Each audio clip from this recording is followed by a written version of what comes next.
नमस्कार साथियों, 6 अगस्त 2024 वार की यदि बात करें तो वार मंगलवार। आज फिर से तेल तिलहन के बाज़ारों में भारी गिरावट देखने को मिली। विदेशी बाज़ार टूटते हुए नज़र आए और भारतीय बाज़ारों में ख़ास तौर पे सरसों की बात करूं तो टस से मस नहीं हो रही है। फेविकोल का जोड़ जैसे चिपकता है, ऐसे बाज़ार चिपकते हुए नज़र आ रहे हैं। अब मुख्य वजह क्या है, किस वजह से बाज़ार ऐसा है, ये अभी तक कोई भी नहीं समझ पा रहा है।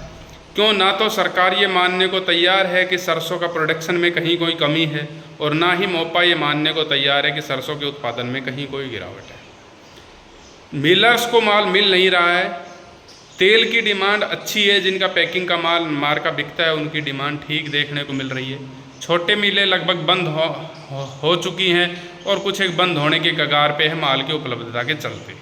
नेफिड बिकवाड़ी कर नहीं रहा है, नेफिड की बिकवाड़ी का प्रेशर बढ़ नहीं रहा है, पर फिर भी नेफिड का बिकवाड़ी का प्रेशर भी बढ़ेगा और नेफिड माल भी बेचेगा और बकरे की अम्मा कब तक खैर मनाएगी। ये कहा जा सकता है अंतर्राष्ट्रीय मार्केट में भारी गिरावट है। सीबोट जो सोया ऑयल है वो 4000 सेंट के नीचे आता हुआ नज़र आ रहा है। दूसरी ओर केएलसी में भी लगभग 82 रिंगट के साथ गिरावट के साथ 3700 रुपये 3705 रिंगट के बाज़ार बढ़ते हुए नज़र आए हैं। अब यदि भारतीय बाज़ारों की बात करें तो भारतीय बाज़ारों में सोया तेल की जहाँ तक सवाल है तो आज जो नीमच वाले जो प्लांट है वहाँ 92.5 रुपये के व्यापार होते हुए दिखाई पड़े हैं। लगभग इतने दिनों बाद 50 पैसे की प्रति किलो की गिरावट देखने को मिली है। अब सरसों की आवक वही 3 लाख, खड़ 2570, तेल 115 रुपये 115 रुपये 50 पैसे, कच्ची घानी की बात कर रहा हूँ। और दूसरी ओर आवक 3 लाख बैग, जयपुर कंडीशन 6050 रुपये के बाज़ार रहे हैं। अब यदि बात कर लें, भरतपुर मंडी 5711 रुपये खुली, खैरतड़ मंडी 5710 रुपये, गंगापुर सिटी 5760 रुपये के व्यापार रहे। टोंक की यदि बात की जाए तो टोंक 5750 रुपये, निमई 5770 रुपये। मालपुरा मंडी बंद थी, मील डिलीवरी के बाज़ार 6025 रुपये प्रति क्विंटल पर होते हुए सुनाई पड़े। यदि बात करें हम मेड़ता की तो मेड़ता में 40 लैब 5450 रुपये के व्यापार हुए। जोधपुर में भी कमोवेश यही स्थिति देखने को मिली। बात करें बीकानेर में 5450 रुपये की स्थिति ऊपर में बढ़ती हुई नजर आई। यदि गंगानगर हनुमानगढ़ की बात करें, अनूपगढ़ की बात करें तो वहाँ लैब प्लस 1400 तक किसानी माल बिकता हुआ नजर आया। कोटा और बारा की बात करें तो 5650 42 कंडीशन की बाज़ार रहते हुए नज़र आ रहे हैं। अब बात करें खेरली 5710, बड़ौदा में और बहरोड की बात करें तो लगभग 5825-50 के व्यापार सुनाई पड़े। अलवर 5800 रुपये के व्यापार रहे। अब हरियाणा के बाज़ारों का रुख करें तो आज जहां काफ़ी दिनों से कोई गिरावट नहीं थी पर ऊपर के लेवल से सेलिंग प्रेशर है। दादरी 5925 रुपये, भिवानी 5870 रुपये के व्यापार सुनाई पड़े। सिवानी की बात करें तो 5750 रुपये के व्यापार हुए 40 लैब के। रेवाड़ी की बात करें तो 5825 रुपये के 42 कंडीशन के मील के व्यापार मंडी के व्यापार होते हुए सुनाई पड़े। अब यदि बात कर लेते हैं हम उत्तर प्रदेश की बाज़ारों का तो उत्तर प्रदेश में जहाँ तक सवाल है तो अपनी जो अलीगढ़ मंडी है 5450, झांसी 5400 रुपये के व्यापार, अलीगढ़ 5400, झांसी 5350, अपने इटावा, मैनपुरी, हाथरस, कानपुर 5350 रुपये के व्यापार होते हुए सुनाई पड़ रहे हैं। अब यदि बात करें बांदा 5500 रुपये के व्यापार हुए हैं।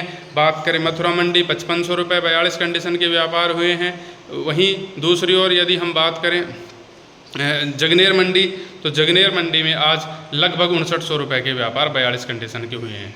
अब यदि हम चलते हैं मध्य प्रदेश के बाज़ारों की ओर, अशोकनगर मंडी 5500 रुपये, नीमच मंदसौर 5550 रुपये, ग्वालियर 5525 से 5550 रुपये की स्थिति, श्योपुर 5650 रुपये 42 कंडीशन के व्यापार हुए। अब यदि प्लांट के भाव की बात करें तो अडानी प्लांट 6100 रुपये के व्यापार हुए हैं। सलोनी प्लांट के भाव की बात करें तो सलोनी प्लांट में आज कोई परिवर्तन नहीं हुआ। अलवर कोटा 6425, शमशाबाद दिगनेर 6525, मुरैना 6550, गोयल कोटा में कोई परिवर्तन नहीं, 5925 के व्यापार होते हुए दिखाई दे रहे हैं। तो ये स्थिति आज के दिन देखने को मिली है। अब बात कर लेते हैं ग्वार के व्यापार की तो ग्वार के व्यापार में अब जो वायदा बाज़ार है लगभग 5 बजने को है और लगभग 25 रुपये तेज़ इस समय 5375 रुपये के ऊपर सितंबर का वायदा कामकाज करता हुआ नज़र आ रहा है। इस स्थिति में आज भी ग्वार का जो वायदा है वो 5400 रुपये को पार सितंबर वाला नहीं जा पाया। नीचे में 5300 रुपये के भाव बढ़ते हुए नजर आए। अतिवृष्टि से ग्वार के बिल्कुल फसल को नुकसान हुआ है। कई जगह फसल को पानी भरने की अभी भी समस्या है, वाटर लॉकिंग की अभी भी समस्याएं आ रही है, और जिस हिसाब से बारिश है उस हिसाब से आगे चल के और भी फसल को नुकसान लग सकता है। पर जब तक वायदा शॉर्ट टर्म में 5400 के पार नहीं जाता है, नहीं टिकता है, नहीं क्लोजिंग देता है, तब तक कोई पॉजिटिविटी की उम्मीद हमें नहीं लगती है कि कोई आगे चल के पॉजिटिव व्यापार होता हुआ सुनाई पड़ेगा। हाजिर में ठीक ठाक डिमांड है, क्योंकि नीचे में स्ट्रॉन्ग हैंड या स्टॉकिस्ट के पास ही माल है, वो बिकवाड़ी कम कर रहा है। लगातार कोरमा में अच्छी डिमांड बनी हुई है। 3800-3900 के आसपास कोरमा के बाज़ार ट्रेड होते हुए नज़र आ रहे हैं। गंभी 20 से 25,000 टन जो पूरा जो ग्वार कॉम्प्लेक्स है वो एक्सपोर्ट है, तो इस लिहाज से हाजिर में ठीक ठाक डिमांड है। पर जब तक वायदा 5400 के पार नहीं होता है, किसी भी प्रकार की पॉजिटिव साइड या स्टैंड बाय मोड में बाजार रुके, इस बात की संभावनाएं कम है। 1 से 2 दिन 5400 के ऊपर व्यापार होते हुए ज़रूर देखने चाहिए ग्वार वायदा के लिए। व्यापार अपने विवेक से करें। जानकारी कैसी लगी हुई लाइक शेयर कमेंट करके ज़रूर बताएं। जय हिंद, जय जवान, जय किसान।